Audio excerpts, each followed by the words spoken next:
They say success leaves clues, and I've found that to be absolutely true. Looking back at my journey to becoming a millionaire before I turned 30, I realized something simple but profound. It wasn't a single lucky break, a viral moment, or some secret that no one else had access to. It was my habits. The small things I did every single day. Not just once in a while. Not when I felt motivated. But day in and day out. Relentlessly. Without applause. Without shortcuts. And often without any guarantee that it would pay off. But it did. Over time, those seemingly boring routines compounded into something extraordinary. Today, I want to share with you the exact habits that made me a millionaire before 30. This isn't theory. This isn't fluff. These are real actions I took consistently even when it was hard. Especially when it was hard. The first thing I did was change how I view time. Most people treat time like it's infinite. But it's not. It's our most precious, non-renewable resource. I stopped thinking in terms of days or weeks and started thinking in terms of minutes. Every minute spent doing something unproductive was a minute stolen from my future.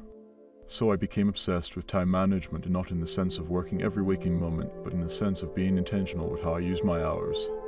I audited my time ruthlessly. I asked myself, is this activity moving me closer to my goals or further away? I cut out distractions, reduced small talk, turned off notifications, and created protected blocks of time for deep work. I turned my calendar into a weapon of productivity. And just that change, that shift in how I saw time, gave me an edge most people overlook. Along with that came a deep focus on learning. I read like my life depended on it. Not just for entertainment, but for transformation. I read books on business, psychology, money, habits, productivity, sales, marketing, human behavior, anything that could help me understand how the world works and how people think. I didn't just read, I applied what I learned. I underlined, highlighted, and wrote notes. I tested ideas. I turned information into action. While others binge-watch shows, I binge-learned skills. I once spent an entire month learning how to negotiate better. Another month studying copywriting. Another mastering how to manage my own psychology.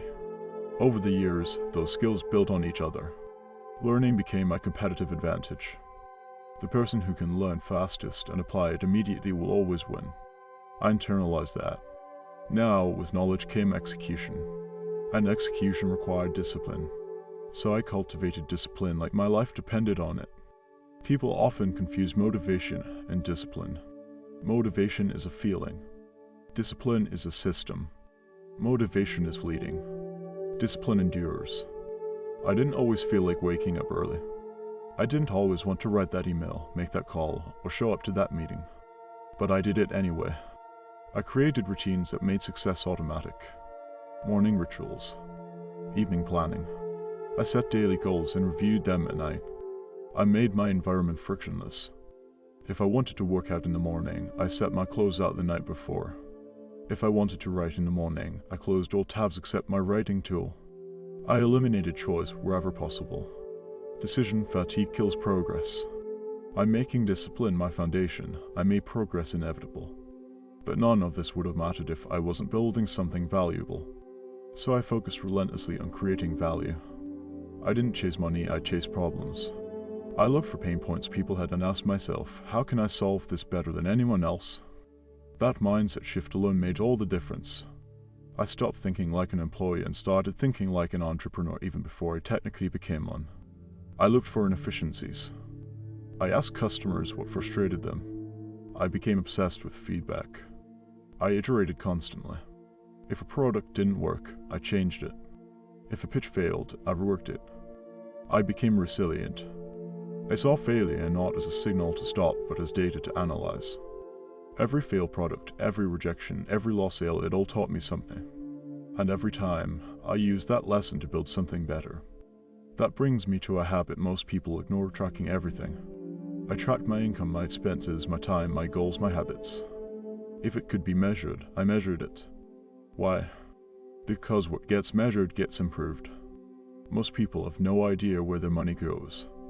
They don't know how they spend their time. They guess. I don't guess. I know. I built dashboards. I used spreadsheets. I reviewed them weekly. This wasn't about being obsessive. It was about being precise. You can't optimize what you don't track. When I started tracking my expenses, I found I was wasting hundreds of dollars a month on things I didn't even use. When I tracked my time, I found I was losing 5 to 6 hours a week to meaningless scrolling. I plugged the leaks.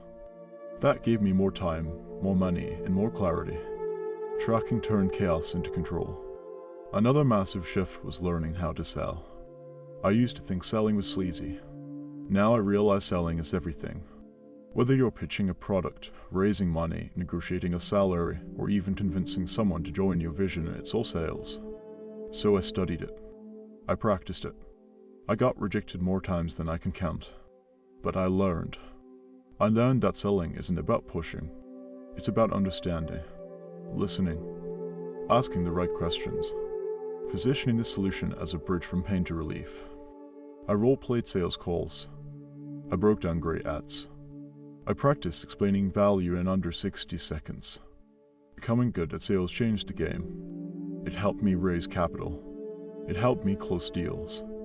It helped me build relationships.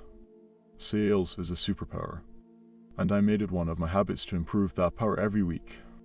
At the same time, I worked on managing risk. Becoming wealthy isn't about taking wild bets. It's about taking calculated risks. Every big leap I took was backed by data, research, and backup plans. I didn't let fear stop me, but I didn't let hype blind me either. I ran numbers. I stress tested my assumptions. I looked at downside scenarios. I got comfortable with uncertainty. I learned how to protect my downside and maximize my upside. I treated money like a tool, not something to fear, not something to hoard, but something to use strategically. I diversified income streams. I reinvested in skills. I didn't YOLO into anything. When crypto was hot, I studied it deeply before I touched it. When startups seemed cool, I read 20+ pitch decks before writing my own. Risk wasn't the enemy, ignorance was. Now I have to talk about energy. Because nothing I mentioned so far works if you don't have the energy to execute. So I built physical and mental stamina. I prioritized sleep. I worked out almost every day. I cut down sugar. I walked more. I optimized my caffeine intake. I drank water religiously. These might sound boring, but they are not. They are the foundation. Because when I'm sharp, I make better decisions. When I'm well rested, I solve problems faster.